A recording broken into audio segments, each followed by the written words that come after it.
Hello and welcome back to the GorillaBiker, and we're finally doing my 2026 Q&A, which is 7 years on YouTube, believe it or not. And today we're actually joined live. You won't be able to see them, but I promise you they're right there. Hatter JBK and the Mad Yankee, two of the the gentleman being Alex and the man being Hatter JBK that was on the Blue Ridge Parkway trip with me. Barry's currently making a really nice gesture. So without further ado, the guys are going to heckle me and ask any questions I think of in between the other questions, but we'll start off with getting right into the patron questions, because I have quite a few questions this year actually to get through. So the first question on Patreon is from Danimal, and he has a couple, but he says, first off, you've been doing a great job on the later video production. Why, thank you. What kinds of things are you doing to keep yourself motivated? And I'll answer that one first, I suppose. I don't particularly need to do too much to keep myself motivated because it's I don't do the same videos all the time, if that makes sense. And I recently switched from Premiere Pro because it was just too expensive and you didn't own the software, to DaVinci Resolve Studio, which was a one-time payment. So that was also actually nice in the fact that I got to kind of learn it and try to catch back up to where I was with Premiere Pro, which a lot of people didn't notice the transition. So I'm going to take that as a good thing. But yeah, that's been interesting. And actually, there's a lot of stuff with Premiere Pro that I'm looking forward to learning more, like the floating bubbles that count up as I do the cost videos and whatnot. So that's definitely keeping me motivated from an editing perspective. But I mean, other than that, with the bikes and stuff, and I've gotten a lot of flack from someone actually sitting right here about talking about selling the Valkyrie, but that's part of what keeps me motivated. Is the Valkyrie sitting right over there, and it ran today. I ran it down the road just to make sure there was no condensation building up in it and whatnot. And that's what keeps me motivated. Is I like to change bikes. I like to rebuild old bikes, which is why a lot of the content is fixing older bikes and then riding them. I don't record that because I think it'll do well in videos. I record that because I want to do that anyway. So that's definitely part of what keeps me motivated. Is like, since moving to America, we've had the rebuild on CB750, which I didn't actually record too much of. The V-Strom, the Z900RS kind of semi-build, the refurb of the Valkyrie, so that's kind of what keeps me going. The second part to Dan's question was, you've been at this for 7 years now, congratulations, thank you. What kinds of things are you looking forward to in the upcoming years? Motorcycles, trips, more rebuilds? I think I kind of semi-answered that. Yes, more rebuilds, definitely. I already have a couple of bikes in mind that I want to pick up if I sell the Valkyrie, if it does sell for a reasonable price, or if not, then I'll have to figure out, am I selling something else to fund the next build. And also just from a space constraint perspective, the thing about the Valkyrie is if I decide to keep the Valkyrie, then I really would find it hard to let go of the parts bike, because those parts are things I could use in the future. So that's another reason why that one's kind of one I would like to move on once I've done a trip or two on it. I'm not going to sell it instantly. Actually, Danimal was interested in it. I would have sold it to him instantly, but I'm not going to list it until we get to the summer months, and I'll have had a chance to have a trip on it by then. Thinking about a quick weekend trip to Shenandoah and maybe a quick weekend trip to maybe Savannah, Georgia, or something like that, because I haven't been there before. So yeah, more trips definitely, and 100% rebuilding more bikes. And then the third part of his question, not a question but a comment: thank you for all the years of content and friendship. Oh, thank you. I still haven't won the big lottery, but even that will meet up one day. We absolutely will, and it might be this year. I'll get with you over that one. Second patron question is from Volts, and he says a few general questions regarding motorcycling or motorcycle related. Anyway, any helpful thing / fact you've learned in the last few years? A lot, I suppose. People have offered me advice on editing. I've learned a lot about different bikes that I've never worked on. Even the Valkyrie I learned a couple of bits on from, troubleshooting the electronics for a long time off camera. any helpful thing or fact, nothing really jumps out other than the fact that I can kind of do everything myself now. That's one helpful thing, like, you know, getting the Rabaconda and changing my own tires. It's not even that it saves money, because I don't know if I hit the, well, no, I probably hit the break-even point by now on the amount of tires I've changed, but it's not even about that. It's just kind of knowing that I can pretty much disassemble and reassemble a bike, including doing tires and everything else in my own garage. That's quite helpful, because it means, you know, like the Valkyrie, I was able to go grab it on a trailer, bring it back here, and, you know, get it going, which 5 years ago when I started this channel, I probably wouldn't have been as confident with a bike that size. Obviously, you know, if you go back several years, the GSX-R 750 rebuild was also not as involved, I suppose, as the Valkyrie, but also it did give me definitely a kind of a realization I could do that, if that makes sense. Plus, you know, the Germany trip taught me I could do long hours, because I hadn't done really long hours before. Ireland is small, you know, which enabled me to ride over to Hatter JBK in West Virginia, for instance, which was 7-8 hours one day, and then we rode around, and then I did 7-8 hours back. So, you know, all of those things are kind of the helpful things that it's nice to learn that about yourself, that you're capable of doing these things, I suppose. Question number 2 from Volts: any type of motorcycle you've been wanting to ride but have not yet done so? All of them. I kind of want to get an older GS 1150. I would still like to get a Victory at some point. Barry, don't jizz your pants. But I would like to get a Victory at some point for sure. I'd like to get a Harley at some point. I'd like to get another sports bike at some point. I definitely want another V4, whether it be an Aprilia or whatever else. So any bike that I haven't ridden yet, I want to ride. Pretty much the only bike I don't want to ever return to and have another go on is a Honda DeVille. Or that's a Pacific Coast over here. I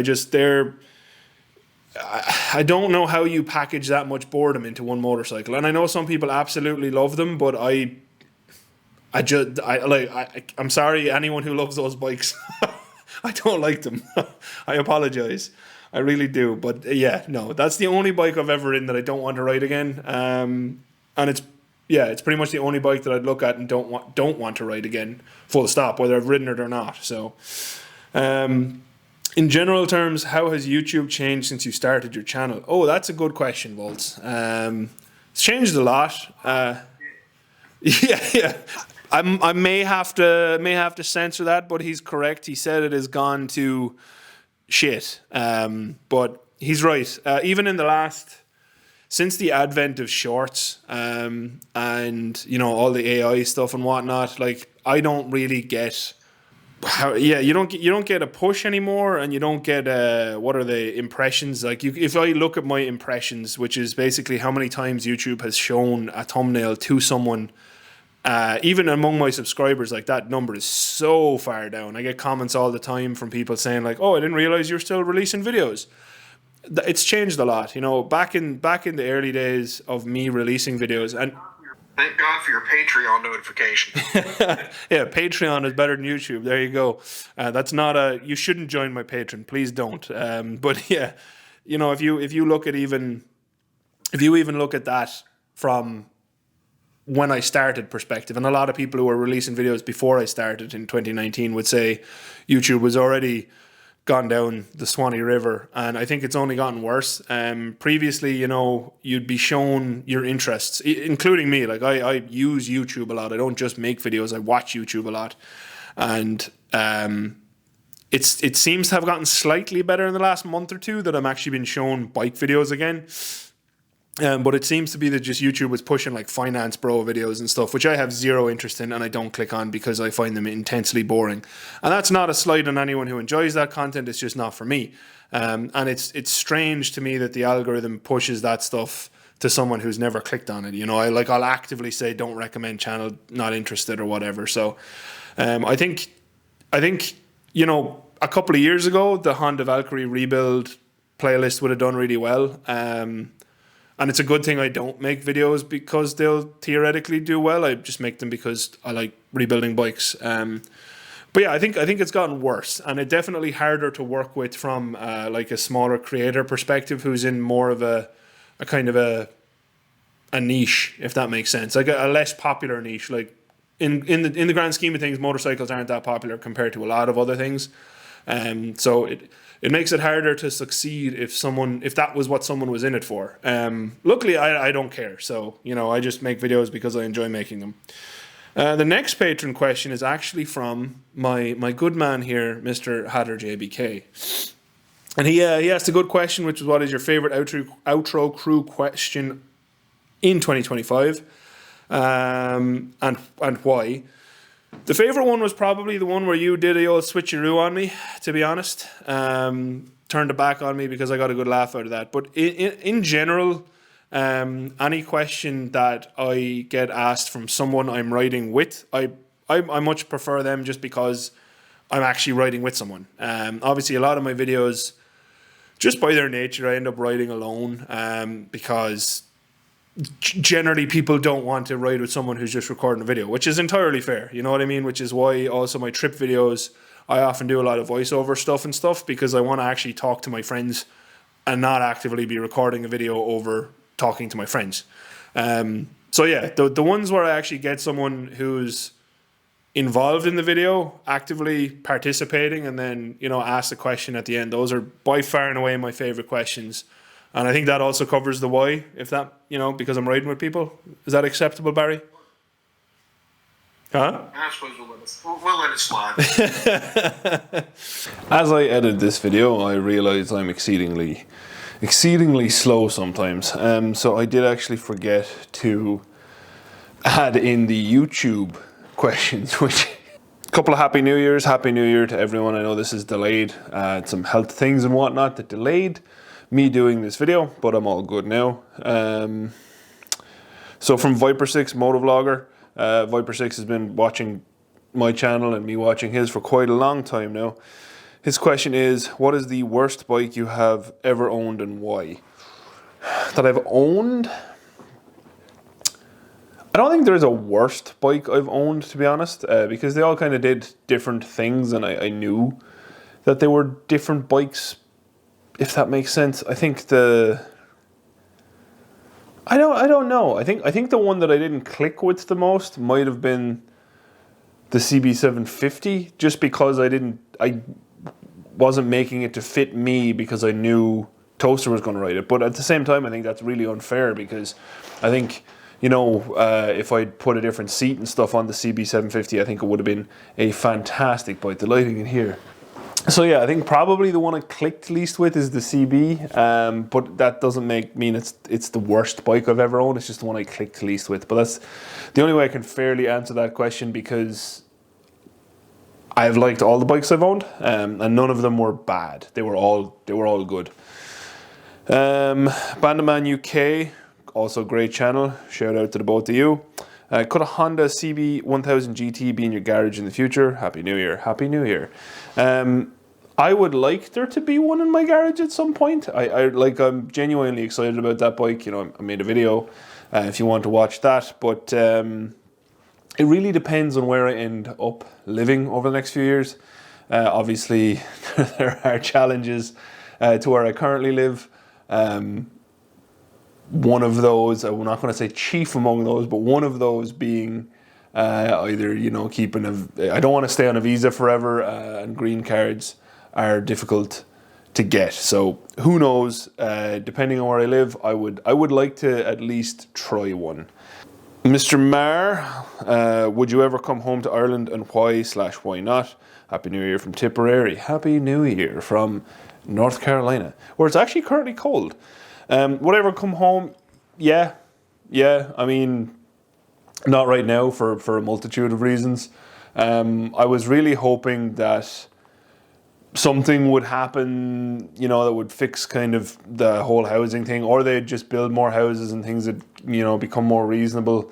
But then also, like, I don't want to live or buy a house that's in a housing estate, and I've come to realize that more and more over the years. So that obviously makes it challenging as well. Ireland is a small country, as you know, the gentleman asking the question knows, and they're not making more land.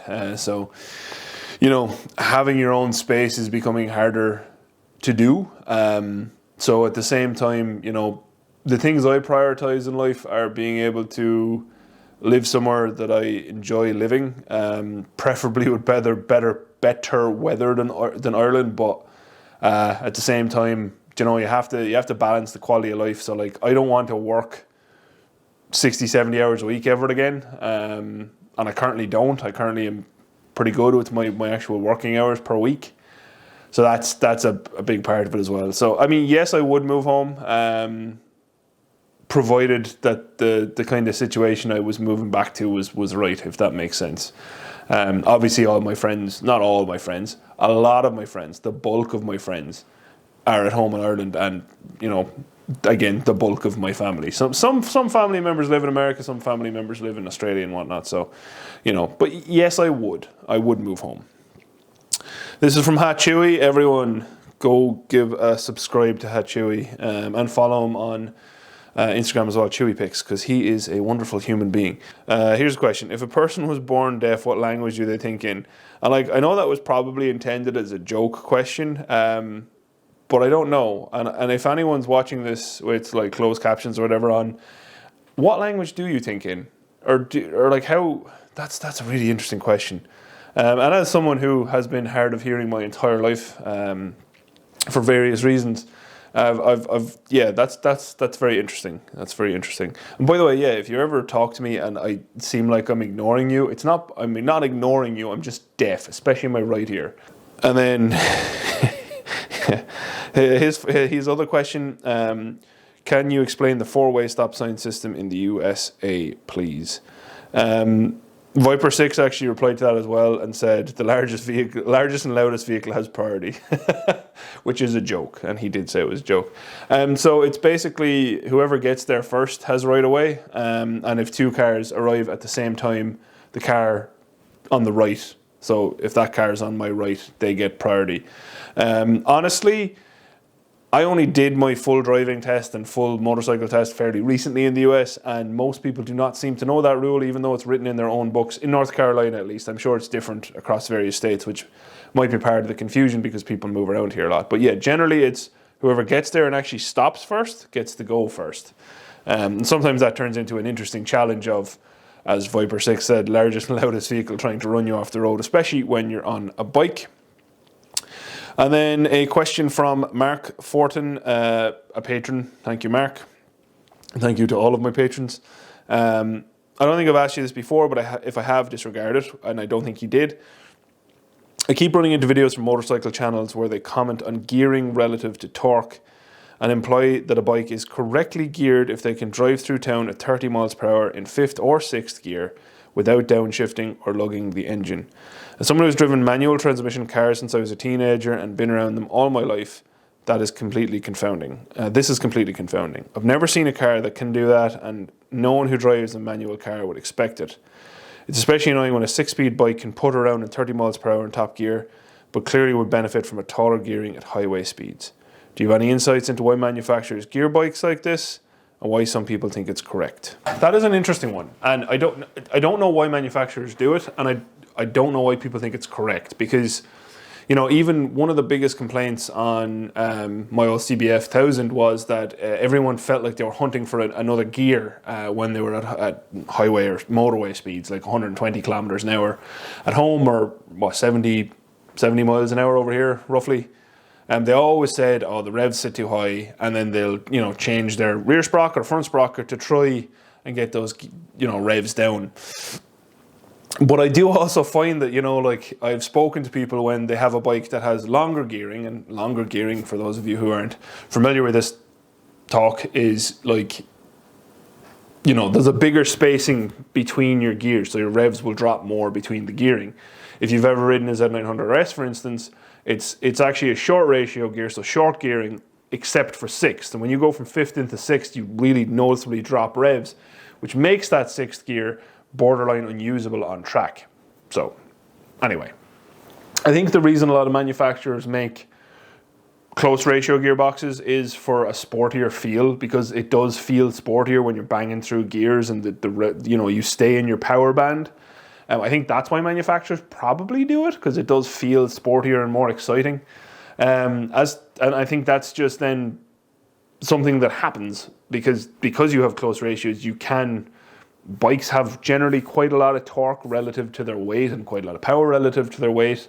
Go see my power to weight video if you want to have a look at that. But what that means is you do close ratio gears to make it feel sportier at the high end, and then people use it borderline incorrectly to putter along in the low end. Not that it's incorrect, it's just, it's load versus revs. Like, you're better off riding or driving at higher revs in general because there's actually less load on your engine. Therefore, you're giving your engine less wear. I do miss oil pressure gauges. I wish there was more like oil pressure gauges and like oil temperatures gauge, like an actual readout for oil temp and coolant temp. I like being able to monitor things, but I'm probably in the few there. I think everyone else just likes a flashing warning light. It's like, stop now, and then people don't see it. Yeah, anyway. I ramble. But yeah, why people like to be able to be in sixth and putter, I don't understand. I really don't. I would rather have a wider range of more usable gears, especially if it's like a road bike designed for like touring and street riding. Like, I'd be fine using 1 to third or fourth gear for around town and most normal speeds, and then fifth and sixth are just for higher end, and they're more spaced ratio wise.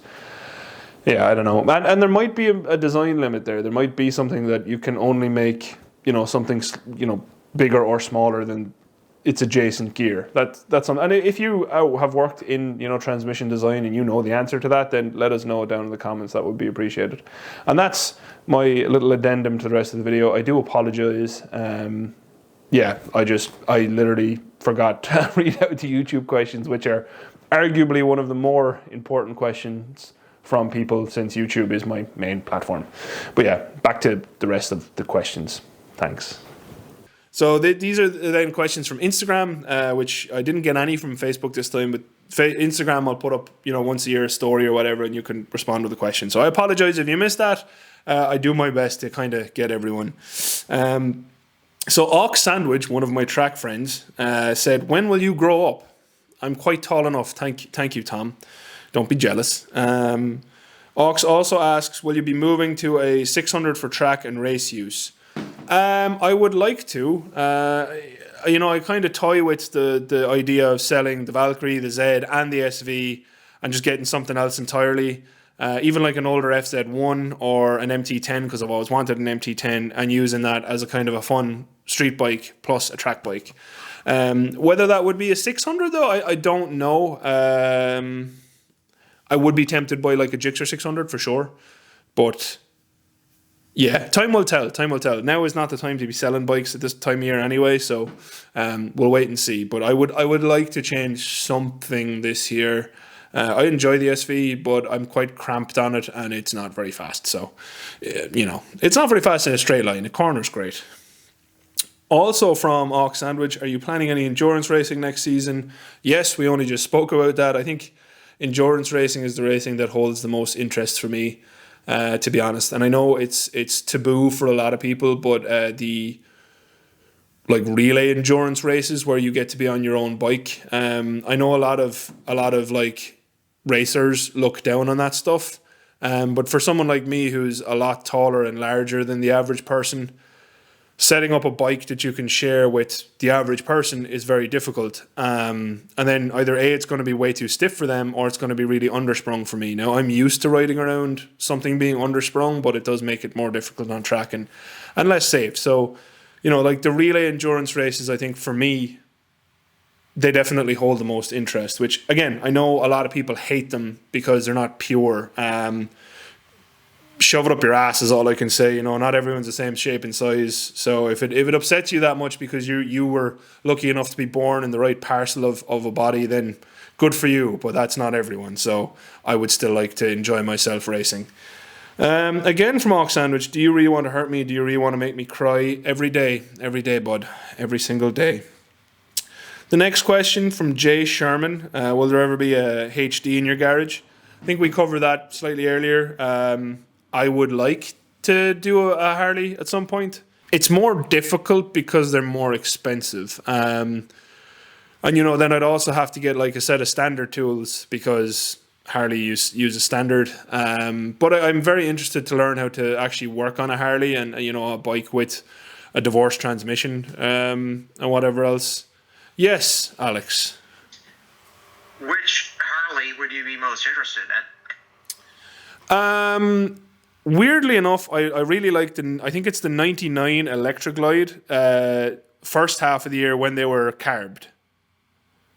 I'd like the carbed one because they're you know, there's less emission stuff and it's easier to add power to them and they're just kind of cool.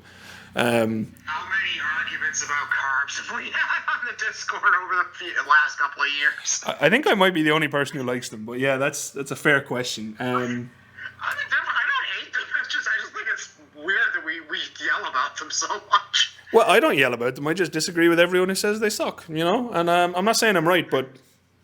But they do. Literally. That's their job. He's correct. He's correct. I can't argue with that statement. But yeah, to answer Jay's question, yes, I would like for there to be a Harley in my garage at some point. We'll see, because I do, like I said, I have like a wish list of 50,000 bikes. I'd also love the older Moto Guzzi California. I always love those bikes. I think they're just really, really cool and slightly different. And yeah, I'd like to pick one of them up as well at some point. But yeah, at some point I would like to own a Harley and I'd like to cover a rebuild on one or something. But even kind of absolutely disgustingly poorly looked after, for some reason people still think they're worth $5,000, which they're not. And actually, I'm going to have a little rant about that right now. You know, someone messaged me the other day after the cost of the Valkyrie video, and they were like, "Why are you complaining? You know, this is a pretty reasonable cost." And I was like, "Yeah, I've been saying that for years. Like, we covered the rebuild cost of the Gixxer. I covered the cost of getting the Aprilia to Ireland and fixing it up. The Valkyrie, the SV650, Raffa's V-Strom. Like, if you buy an older bike, no matter what it is, they're going to all cost roughly that amount, especially if they're Japanese, because bearings are roughly the same price. Carb rebuild kits are roughly the same price. Fork, springs, oil, etc. They're pretty much all the same price. The race techs are literally all the same price, you know, regardless of the bike. So I have no idea where it came across that I was complaining about the cost of rebuilding one. I've never done that, and I don't think I would, because to have a good, safe, reliable bike on the road, that's kind of what you have to do. So anyway, yeah. But it means that your sell price of a bike that needs all that work, it's not 5,000. Like, unless it's restored and then worth 20 grand, then maybe it's worth 5,000. But you have to consider the cost of the parts and the cost of all the labor, which no one ever does. But it'd be considerable. You know, if you look at the Valkyrie, it would have been a lot. So yeah, your ratty bike that's been stored in a shed for 12 years is not worth 5,000. I'm sorry, it's like pretty much across the board it's not. Again, unless it's going to be mega valuable when it's restored. And then my good friend Hippo Drones says, what frame material do you recommend for a gravel bike? Now, if you don't know Hippo Drones, he recently had a heart attack and got himself to hospital, got himself alive, thankfully, and now is getting himself healthy, and he's actually cycling a lot, which is fantastic to see. I also like cycling. And I would say, honestly, aluminium, because aluminium will take a beating a little bit better. I've never personally understood. Like, for a road racing bike, yeah, carbon bits make sense, but carbon is, you know, it's not going to take a beating as well as aluminium would. And for someone who's not an absolute out-and-out pro, I think aluminium is just going to be more durable and also generally repairable depending on the damage. So, you know, I would go for aluminium. And then we did have some questions from my good man Ragov, who was also on day one of the Blue Ridge Parkway video, and he asked a couple of questions. The first one being, what's the longest you've gone without riding a bike? Since I started riding bikes, probably... Was it when I moved to America, or was it when I hurt my back? I think as soon as I was physically able to, I was back on a bike when I hurt my back. But I think when we moved here, how long was it before I bought the CB? I think it was 2 months. So probably like 2 months. I think 2 months is probably the longest since I started riding bikes that I've been off a bike. And that was far too long. I was actually... Now I'm getting the same gesture as earlier from Alex. Alex lives in, snowpocalypse land, so... Yeah, I'm also getting more gestures from Barry because he lives in the mountains. Yeah, but in fairness, in Ireland, I just put on gear and rode in the rain when it was like 40 degrees of freedom units or 4 degrees at home. By the way, it's currently cold in here. Let me tell you, I have a thermometer over here. 4 below here this morning. Yeah, that's too cold. I wouldn't, you should leave Snowpocalypse land. I don't even want to. I think that's like minus 12 or so in Celsius. So yeah, Alex lives in somewhere that humans shouldn't live, apparently, I don't know, unless they live underground. That's your fault, all right? I can't help you with that one. But yeah, I think that's the longest I've gone without a bike, and that was too long. Unless it was when I hurt my back, which could have been longer. I don't remember. I tried to delete that from my mind. Although I enjoyed test riding bikes for you because you made me run around and test ride bikes to try and find one for you when you moved over here. So. Yes, I remember. I still really wish I could have bought that bike as well. That was really nice. Ragov also asked, what concept motorcycle would you like to ride, assuming it's safe, like Batmobile? I can't think of others. It's not really a concept motorcycle, but the Arch. I'd love to ride an Arch. I mean, it's actually it's the antithesis of why I like motorcycles, in that you can afford, within reason, motorcycles are attainable. You know what I mean? Like, supercar performance, but most people can at some point afford one if they save up enough, or you get it on finance or whatever. Like, it doesn't matter how long I save or how long I put on finance. I'm not affording a Lamborghini, for instance, and I think Arch is kind of in that place of Lamborghini. So I'd like to try to ride one, but also I really don't like that it's they're that expensive, because I think that opens up that realm of, like, you can pay 75,000 for a motorcycle. I get it. I know it's all handmade and I know it's fit to the person. I understand why it's that expensive. But like I said, it's kind of the antithesis of everything I love. Not everything, but a huge part of what I love about motorcycles, and that you're like, hey, I want to ride the same bike as I see in MotoGP week in, week out. You can almost certainly at some point in your life afford to do that, whether it's buying an old one or you're one of the luckier people who can afford a brand new one. If that makes any form of sense, I don't know. Like, it is inconceivable that I would own a 2019 car. Like, my Z900RS is a 2019. It was lightly damaged, but I couldn't buy a 2019 lightly damaged Mustang, for instance. That's still like, what, 30k? That's insane. I can't afford that. That was much less than that. But anyway, so the Arch. I think I'd really like to try an Arch, but I don't think I ever will. So, what can you do? Or actually, Guy Martin's land speed bike. That'd also be cool. Most memorable conversation or talk with stranger about bikes, also from Ragov. Ragov does not ride motorcycles, which will make this question make sense, and also this answer make sense. And I'm sure the two guys here will confirm this. Is any of them, like, you ride anywhere I've been, whether it be Europe, or over here, you stop anywhere and there's another person on a bike, you're almost certainly going to strike up a conversation and talk about bikes. So there's not really any single one that sticks out. Maybe one of the people who was extremely concerned about me riding back in the middle of winter from Germany when I stopped and was thawing my hands off on an engine, for instance. Maybe slightly more memorable, but would you agree that anywhere you stop, if there's people on bikes, they'll talk to you about your bike? Yeah, generally. I have a preferred type. I like the ones where, like, the kids come up to the bike and want to ooh and ah and then rev the play with the buttons. Those are my favorite types of talks, but it's not a unique one. It's happened more than once. Yeah, true. But you're right. There's not one that just stands out, but I have a preferred type.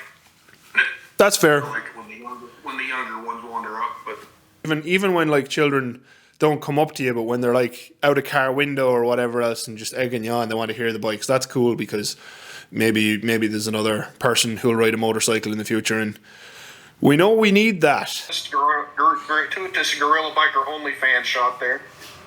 Premium content. Oh, yeah. I apologize.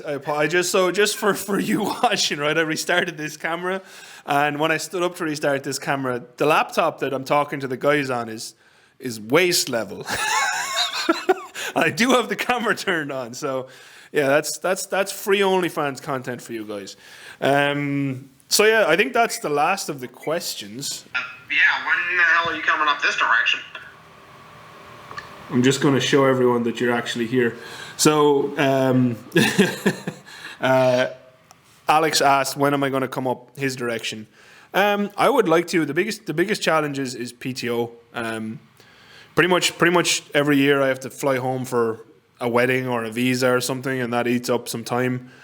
This year is no different. I have to fly home currently I have to fly home for one wedding. I'm going to talk to him and see will he excommunicate me forever if I don't, because it's very expensive. But I would like to come up that way soon. So I don't know is the answer, but I would like it for it to be soon. If you wanted to ask a question, you didn't get to ask a question this year, you can leave it in the comments and I'll answer it maybe in a short or something if it's a longer one, or just wait for next year. Yeah, and I just to give you a little bit of information, I think in total, let me actually open it up so I'm not lying to people. So yeah, in total the channel now has 2.7 million views and has been watched for about 210,000 hours. So that's what I care about, is actually people watching and enjoying the videos. Subscribers don't mean a whole pile. And still, comments mean a lot to me. If at any point I stop getting comments and stop getting people talking to me about what I make, I'll probably stop making it. So, yeah, if you have watched videos this year, thank you very much for, participating in the channel. I do appreciate it. It's why I make videos.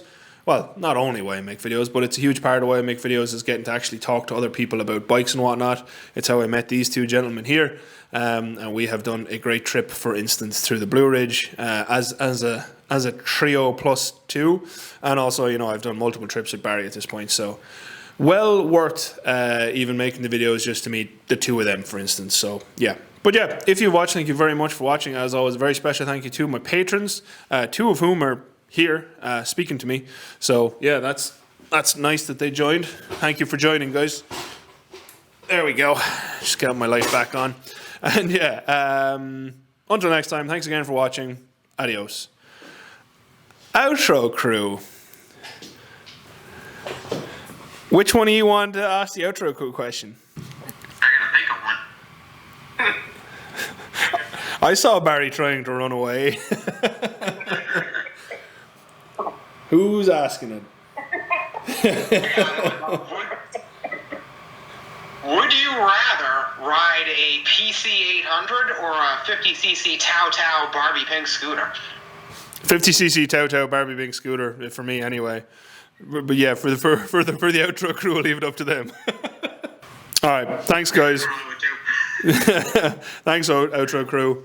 Bye outro crew.